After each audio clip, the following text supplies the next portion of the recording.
I was talking earlier about it is harder for me to invest in things that are not directly clinically therapeutically relevant, and I confess that tripods fall on that list for me. So, okay, we are here to talk about atopic eczema. Does anybody know what atopic eczema is? Maxine, please share with the class. I have it. Atopic eczema is basically a stress response in me through my skin gets kind of itchy and then, or red, which then makes it itchy, and it kind of shows up as little bumps sometimes. But the fingers all gone now, thanks to Dr. Cynthia. Yay! Yay! I just thought eczema was atopic. So by which you mean topical, like it's on the skin? Yeah, it was a very bad. Well, actually, there's more to that, and that was the thing I was going to talk about next, was that when the term atopic eczema first came about, atopic meant atypical. And atopic was the weird, the uncommon, the most rare. And over time, it has now become the most common form of eczema. So our bodies have changed and our environments have changed such that our skin is having a little bit of a response. So you are actually tapping into some good stuff there. Well, there you go.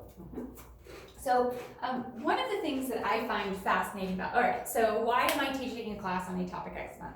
I mean, like, obviously there aren't a gazillion people knocking on my door saying, tell us about atopic eczema. Sort of, kind of, actually, they call me on the phone.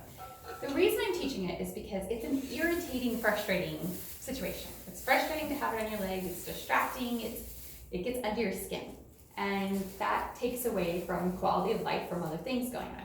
Also, does anybody know what the standard of care for atopic eczema is? If you go to your steroids, ding ding ding ding ding ding ding ding ding. That's excellent. And well, what's so wrong with steroids? We've all. What's right with them? Exactly. What's the problem with them? Like, let's just talk very genuinely. Like, okay, we know. Like, there's a sign in my gym locker room that says something about you're not supposed to take steroids, something, something, something. But what's the problem with taking? Well, first of all, I think the problem is that it's a Band-Aid approach. You're just treating this topic, the symptom, not treating the cause. That is excellent, and that is really the most important thing. And it's the reason I truly love Chinese medicine is because it allows us to simultaneously correct multiple different patterns that are going on in the body. And if I may have permission to play devil's advocate for just a moment, we have Band-Aids, they're not so bad. No, it can be appropriate to use. Mm-hmm. It's just not. I highly disagree. Okay. Under any circumstances at any time. And the reason for that is because steroids make you, specifically, make your skin thinner, make you weaker, and make you less able to deal with the physiological condition that's happening. They also ruin, am I not recording? No, we're recording yours. Oh, I've decapitated myself again. Like you do. Atopic decapitation. Atopic decapitation. They also suppress your immune system. And well, if there's something flaring up, then it seems like it might not be such a bad idea to suppress the immune system. Obviously, it's the immune system that's causing me the problem, right? You, shush, you're talking too much. What's the problem with that? Picture the immune system as like a little kid that's like, hasn't had lunch and he's yelling at you. What's wrong with that? What's wrong with suppressing the immune system? Well, eventually it throws a temper tantrum. You need it. Yeah, you need it. The little kid needs to eat. He's not being horrible to you. He's having a hard time. Or what quite Wolf syndrome also. Ah, right, yeah. So if we hear this all the time, then maybe we can't tell whether it's hungry or not hungry. And steroids do that. By suppressing our immune system, then we are more likely to get other diseases. But also, there's this really big problem with steroids and skin conditions, and that is the rebound effect. So once you take steroids to resolve your atopic eczema, there's a very high rate of the atopic eczema coming back, and when it does, your body is in a weaker state, so it's not able to deal with that. Many years ago, I lived in Dallas, Texas, and I mountain biker when I lived there. I love mountain Have biking. mountains in Dallas? Well, they have largish hills. And landfills. Landfills? They have like hilly parks. They have hilly parks. It's a hilly bunker. And one of the areas that I biked through had, guess what? Something that makes you terribly, horribly itchy. Poison oak. Yeah, this one was poison ivy. ivy. Yep. And I got it, I would get it every year, and I got it like worse and worse every year. And I was like, geez, what is the deal with this? Well, what do you think?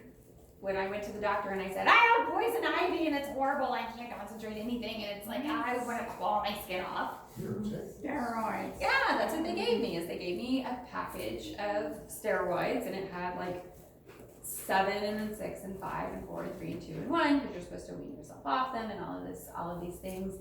And I honestly can't tell you whether they did anything or not. I mean, it was just horrible, and it was just horrible, and then it was more horrible because it's freaking Texas in the summertime, so everything is like super hot, and you're sweating and you're itching, and the sweat is like dripping over the places that have poison ivy, and then you're just itching more, and it's just miserable. So I can't tell you if the steroids did anything or not, but I can tell you that I would get that every single year, and it got worse and worse and worse the whole time that I lived there. And then I moved to Colorado, and I never got poison ivy after that. Yay. I don't know how that worked, but that's how that worked. So Could I say oh please. for something? I've got a gardener friend who works in Pennsylvania, and every spring, when the new growth is out, brand new growth, you've probably heard this, she makes a tea out of poison ivy, the new growth, very mild tea. She never gets it.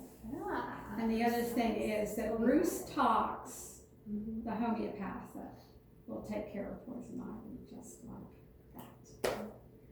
Fantastic. Where were you 20 years ago? Taking pictures of those. No, probably, but but anyway, the tea always fascinated me. And that's an old waters. Has anyone else heard that? I've heard of the tea? Bruce Tox. Yeah, okay. Yeah. Cool. I hadn't heard that bit about the tea, so thank you for sharing that. Okay, so, all right, we talked about what's wrong with steroids and why you don't want to do the steroids thing. And even if it's very tempting, and what's the cream that you go to the drugstore and you buy to stop itching? Hydrocortisone. What is that? Steroid. It's a steroid. Yep. Okay. So the over-the-counter cream that you don't need a prescription to be taking steroids. The over-the-counter cream that you get is hydrocortisone, and that is also a steroid, and that's going to do these additional things. There's some other things that steroids do, which are really crummy. Ladies, what's the #1 thing that we hate about steroids? Emotions. It can do that. There's something else. Gentlemen, do you know? Makes them erectile dysfunctions. That's for the men. That can cause that for the men. What about us ladies? Yeah. We don't want our guys to have. Hey, do you know? Did you promote these? You'll recognize it as soon as I say it. You're like, oh yeah, yeah. Always your hair fall out. It can do that, but there's one really famous, right? Like, why do gym rats take steroids? This is stupid. Muscle. Gain weight. Yeah, weight gain. So muscle, they take steroids to build muscle, but what do steroids make you do? They make you eat. And so if you are not in the gym constantly, and if you are, obviously steroids is not something we want to, not recommending this, but if you are not in the gym constantly, what's going to happen is you're going to get fat. You're going to just go. I could take steroids and Put it on the list. Put it on the list. Along with shampoo. But then you'd be itching all over. Significantly increases appetite and gives you the munchies, and so and it makes you gain weight. Those one of the least popular aspects of steroids. Okay, so now we're talking about what's wrong with the standard treatment of care. There's another thing that doctors will tend to do for atopic eczema. Anybody know what that is? It's like the most prescribed Antibiotics. pharmaceutical, antibiotics. Oh, And God. so what's the problem with antibiotics? What's so wrong with antibiotics? They're This is how the losing immune their, system is. yeah, they're Messes up the immune awful. system. Losing Why? their effectiveness, and we're running out of them. All of those things are true. Where was, And they ruin the gut, the flora. why? Why do they ruin the gut? They kill the flora off. Kills the good bacteria. Yeah, What are- everything What are goes. they? Antibiotics, what are they? Killers. Yes. She's right, why are they killing? Don't hold back, Fran, tell us how you really feel. Why are they killers? Because they wipe everything out. What are they? Why do they wipe everything out? I know. Where were they discovered? Where- Oh, penicillin is fungus, a There you fungus go. on a mushroom or something, somebody ran. Bread mold.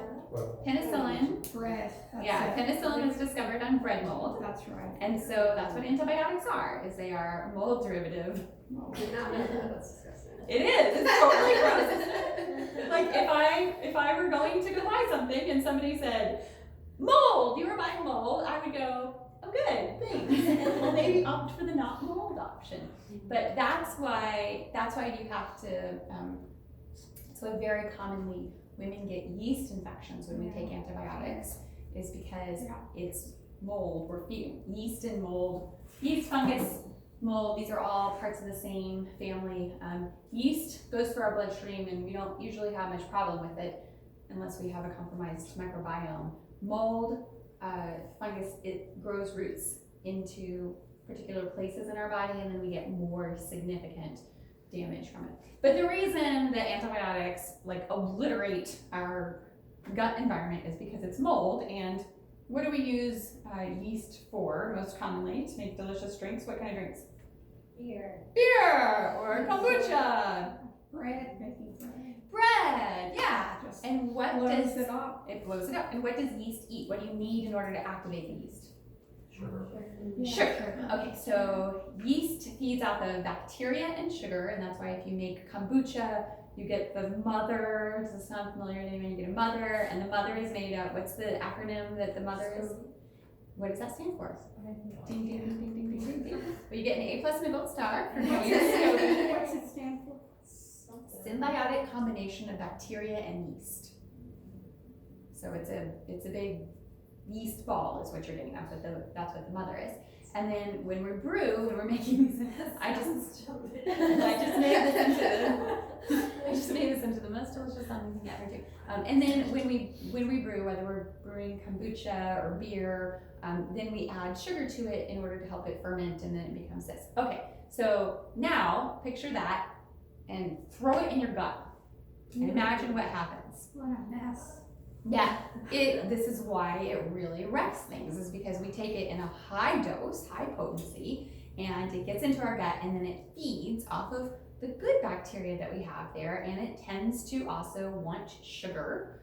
So then we tend to give it more sugar, and in this process, it wildly changes the gut microbiome, and ladies tend to wind up with yeast infections if we don't take a probiotic in combination with it. So basically, we have to take something that feeds the bacteria while we're throwing mold in our guts that are eating the bacteria, right? So that's how that equation goes. I love the expression that just came across your face. It was like, that doesn't make any sense. I agree with you. And what we've found, so Louis Pasteur was the father of modern germology, and he spent his whole life studying the germ and its effect upon the body, and did all this germ thing. On his deathbed, though, he actually renounced his field of work. And on his deathbed, he said, it's not the germ, it's the terrain, it's the environment that the germ is in. So simply put, the more resilient we are, the stronger we are, the more balanced microbiomes we are, the more we can deal with all of that stuff. I'm probably decapitating myself again. The more, but you're over here, so I want to be over here with you.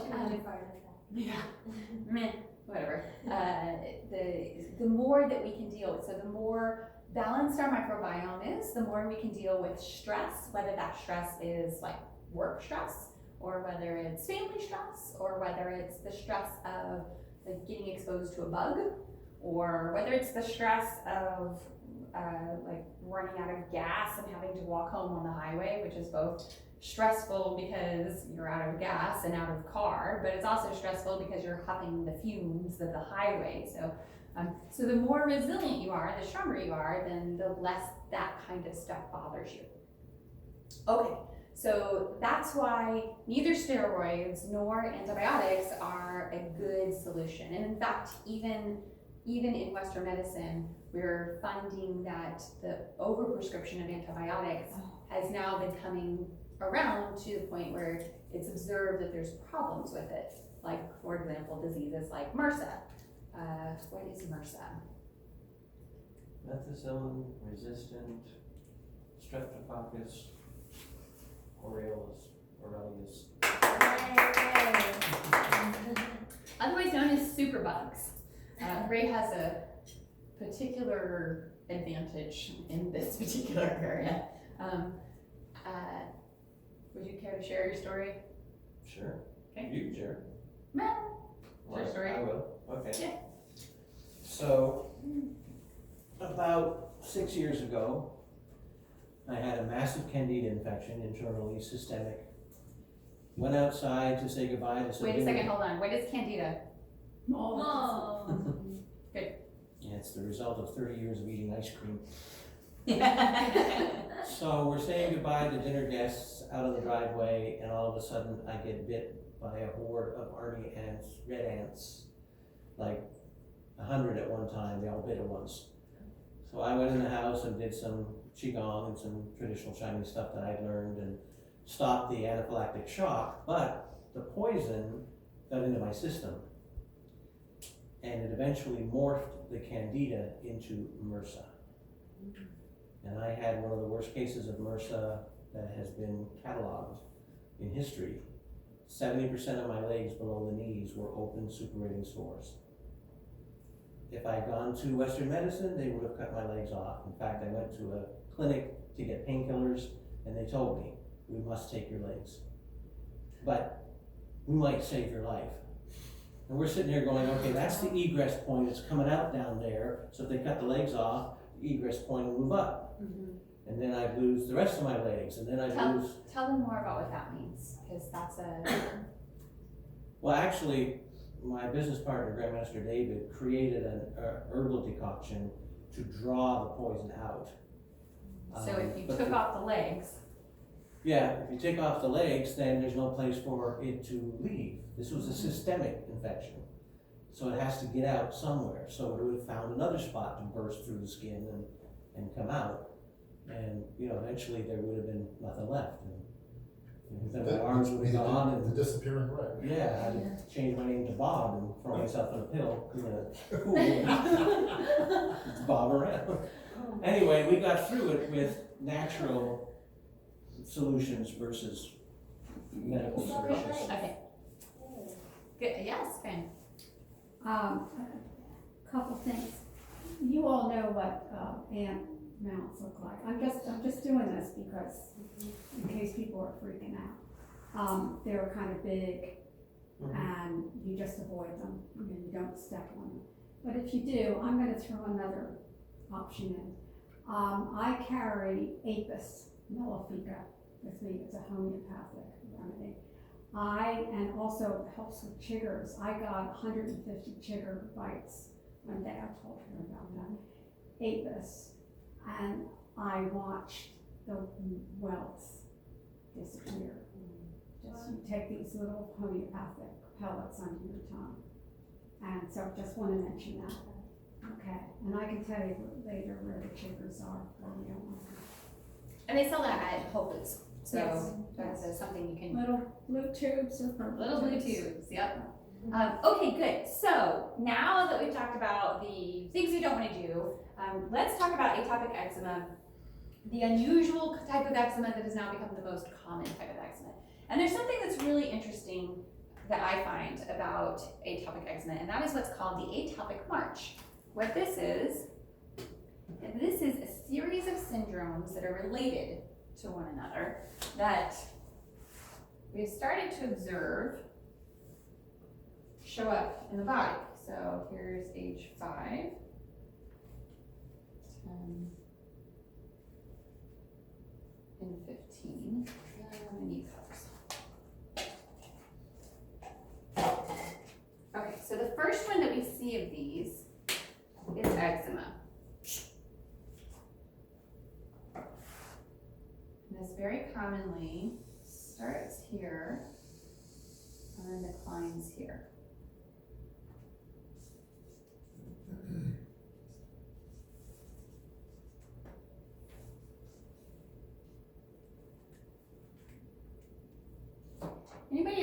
Anybody want to guess what else might be on the atopic march? Other syndromes that are related to the root underlying pathways that cause eczema, atopic eczema. Psoriasis. So these aren't skin conditions, these are other related like hypersensitivity or allergic conditions. Gluten. Wheat.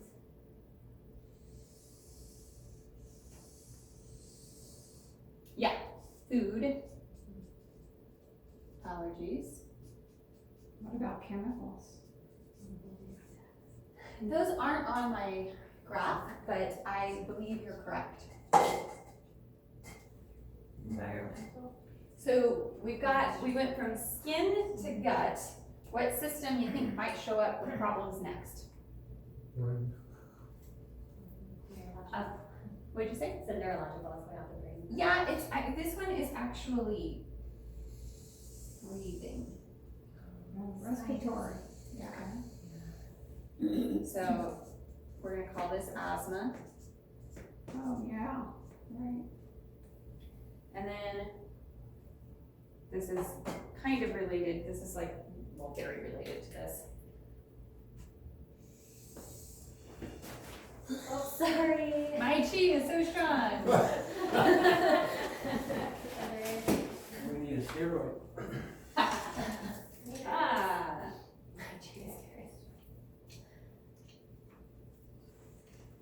Oh, leg turns. there we go, thank you, thank you. And this is rhinitis. What is it? Rhinitis. Rhinitis. Nose swelling. Rhinitis. Oh, Yeah. sure. When you're allergic to rhinos. Yeah. I hate it when that happens. I see rhinos every single day. Yeah, so what we see in the body is we see, okay, the first thing that happens is we get this eczema, and these are ages that these things first show up. So obviously we can get these later, but the point of it is that they're all related. Now, why would all of these things be related? Why would my skin be connected to my gut? The skin is a place where toxins leave the body. The skin is the place where toxins leave the body, yeah. And so if I'm having things show up on my skin, then what does it mean if I'm starting to have problems with my gut? If skin is Established. they're established. We're having trouble with getting them out. Now, what about the breathing? Why would that be affected? Well, breathing's also a form of detoxification. Right. Yeah. How do we get toxins out of the body? Breathing, sweating, and eliminating through going to the bathroom. She's so. Pooping and peeing. There you go. See what we're talking about here. Yeah, we pee it out, we poop it out, we sweat it out, we breathe it out, right? Or, sometimes our skin breathes it out through our pores. Right, so this means that the same problem, if it's not fixed, you ever had the experience where the universe is trying to teach you a lesson and you didn't get it the first time, and so then it came back again, and now you didn't get it the second time, didn't get it the third time, okay, how about the fourth time? Very commonly shows up in relationships and people that make too many times. It's I'm pretty sure I dated you already. Where do you go? How many times do I have to learn this lesson? How many times have I learned this? Well, it's the same thing with the body in the atopic march, is that we have these underlying pattern differentiations. So I'm going to this is the cool thing. This is one of the things I absolutely love about Chinese medicine. So in Western medicine, we have this diagnosis of atopic eczema. You say that to a Chinese medicine dermatologist and we go, well, what kind? What's the problem? You've told me nothing. What's the cause? You've told me that there's a thing on the skin. Right. What's the color of the skin? What's the level of itchiness? Is this person thirsty? Do they have a sore throat? Or are they having sweats at night? What's going on with them? It's kind of like your best friend calling you up and saying, I'm really bummed, and then not saying anything else. And it's like, what's going on? Tell me. Like, it's, you know, are we talking breakup or death of parent here? Sorry. I thought Fran the photographer was being so sweet when she got out her camera earlier and like posed for her. She's like, that's really cute, you're in the light.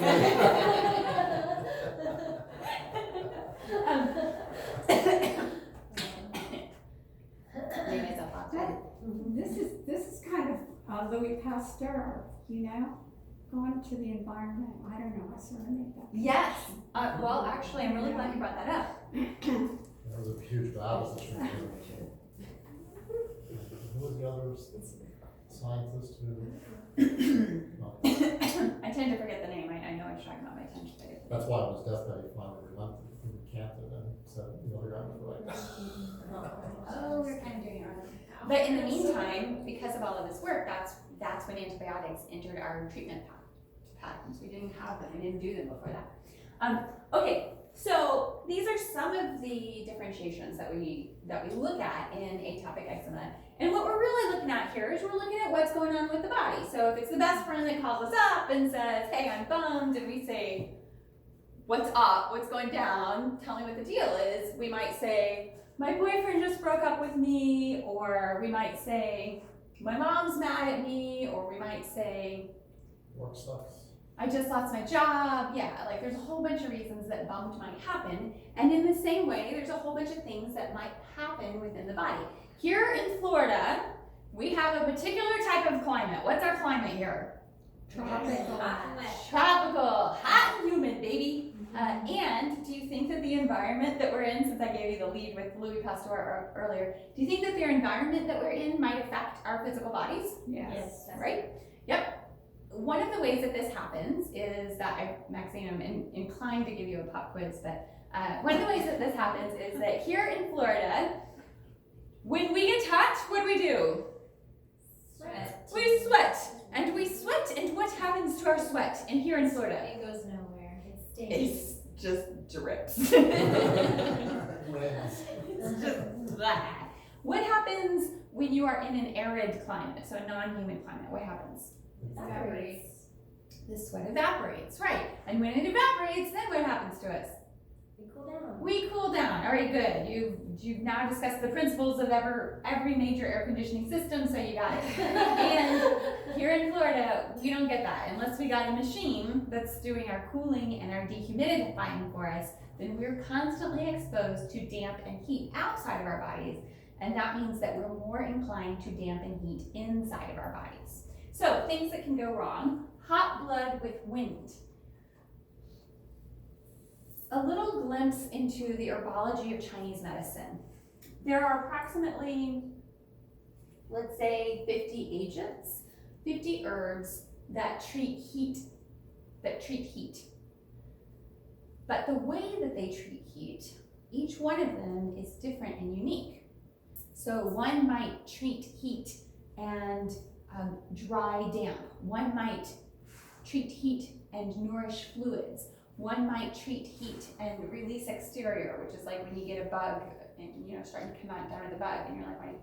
So each one of these 50 different agents has a specific characteristic, just like a human being, just like a friend, which is why the art of Chinese medicine is art, that it is complex and it is changing and it is very much a response to the individual, the presentation in front of them, and also, well, there's that thing about you're only 10% human, the other 90% are parasites, fungus, virus, and bacteria. So, I know, I'm sorry, honey, I'm just grossing out all over the place here. So we're kind of like, it's less about being the human thing and more about like taking care of everybody inside of us and making sure that everybody's happy and not having a fight inside of us. So when we get into the how to prescribe Chinese herbs, which is outside of the scope of our talk today, but just so you know, it is a much richer and complex treatment pattern, treatment style than, oh, you look like you need that steroid and you need that size antibiotic. fits all. Right, because it doesn't. And we have increasingly learned over the years of treating germs this way that it's not the germs we're treating, it's the human. And if we're using a modality that weakens the human, then that's never going to be the better in the long run. So any kind of pharmaceutical is going to have, it's going to be metabolized with the liver and the kidneys, and it's going to weaken the body over the time. I'm not saying that there's never any time for any pharmaceutical ever. It's pretty true with steroids, but what we are saying is that 99.99999% of the time, we want to strengthen the body. We always want to strengthen the body. Okay, so for example, these are some different ways that we look at the body. Hot blood with wind. What do you suppose that might look like? Hot blood with wind. Fever with respiratory issues? Yeah, this person might have those things going on. Wind is also usually tied to itching. So if the person has itching, then it might very well be a wind condition. You'll notice it doesn't just say heat, it says hot blood. And that means that it's at a deep layer. It's getting to the point where it's starting to damage the fluid. So this person also might have night sweats. They might have constantly thirsty and never being able to fill up. Or like they just feel like they can't ever quench their thirst. Damp with heat. What is damp with heat inside the body? What might that look like? I've never asked a group of people like Chinese medicine pattern and differentiations without any prep before, so thank you guys for playing the game with me. Sweats, increased sweats. Mm-hmm. And there's more to it, so take that moist thing a little further. Urination. More urination. Think about the skin. Skin. Clammy. Mm-hmm. The urination, usually people with dampness, they might have problems urinating because that dampness is staying inside of them. So they might look a little swollen. Not fat, it's not a fat thing, but they might think that they're fat. But they're actually, it's just like their cells are swollen. They look like a little water retention. liquid. Water retention. Mm-hmm. But it can be all over the body. Specifically in atopic eczema, the way that we would diagnose dampness would be crusted lesions. That sounds sexy to me. Can we break for lunch?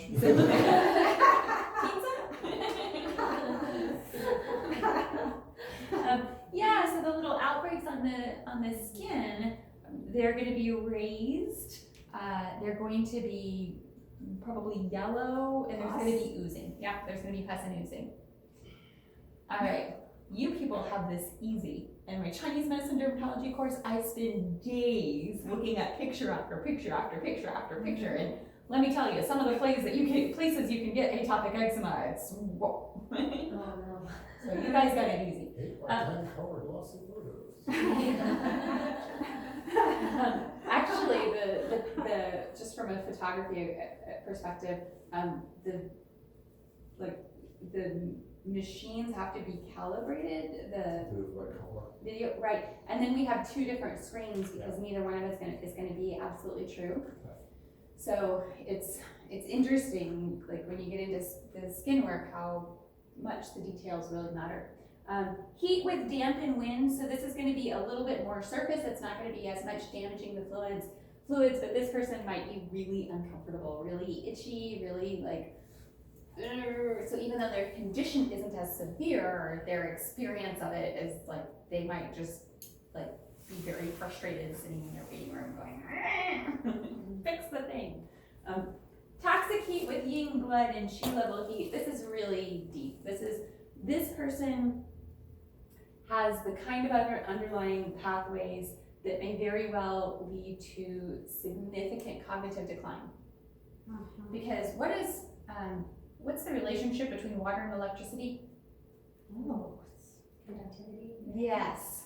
So if water conducts electricity and there's just not as much water in your body, in the cells, as should be, then your nerves aren't going to communicate. The electrical impulse that's sent isn't going to be sent properly, and that affects our brains most of all. So that is a deep one. This is why it's so important to treat the skin conditions properly, because when we use proper treatment, not only do we get to help the person feel better, resolve the terribly itching, red, oozing legs, but also we get to front load them for success. You got the itchy legs, and also let's prevent some cognitive decline and throw in some weight loss while we're at it. That's what the right herbal formulas do, right? Number 5, does anybody know what this word here means? This Chinese word? XU. It's pronounced shu. Got one on my left foot, and one on my right foot. Ding, ding, ding, ding, ding. Yes, it means deficiency. So spleen deficiency with damp. All right, here's the little clue in Chinese medicine, spleen means everything digestive. In Western medicine, it's like if you miss spleen day in med school, it's really no big deal, it's fine. In Chinese medicine, it's like a year. It's the entirety of the digestive system. And by the way, your spleen is located right above your pancreas. And so as the Chinese were charting out the functions of the body, and this was the origin of functional medicine, they were looking at how these things affected one another. So where is the pancreas? Tell us exactly where the spleen is. So if you take your left hand and you put it on your left rib cage, under your left wrist, then you can feel your spleen will be just underneath that. Oh, okay. Yeah, and your pancreas is very close to that. When the digestive system isn't working properly, then damp foods, then we're going to have a very hard time digesting them. So there's one particular food that is particularly hard to digest because of its dampness. And the reason it's hard to digest is because it is both damp and it's cold, which is like putting an ice pack on the organ that you need to work, right? So it's damp and it's cold and it's very hard to metabolize because it has a high sugar content. Ice cream! Yeah, cool. Yeah, so ice cream, and by the way, I was raised by my dad and we had ice cream every single night before we went to sleep, and then I grew up and I was out on my own, and I'm like, well, I'm a grown up now and I can eat whatever I want, so what do you think I had? Duh. But it's okay, I was smart, I bought the cheap ice cream so that I could eat more of it and it would hurt my budget. Anyway, now I specialize in digestive disorders. Coincidence? I think not. So spleen deficiency with damp. Yep. And it is a joke among Chinese medicine practitioners that if you are ever brought into a legal case and you need to testify about any diagnosis that you have ever rendered ever, just write spleen deficiency because every American has it. You're covered. And that's not an exaggeration. Literally, Why? every American has it. Died. Well, the first reason is because the quality of our food has significantly deteriorated in the past 100 years. We used to have this thing called topsoil. What? We used to have this thing called topsoil, Okay. and as the topsoil got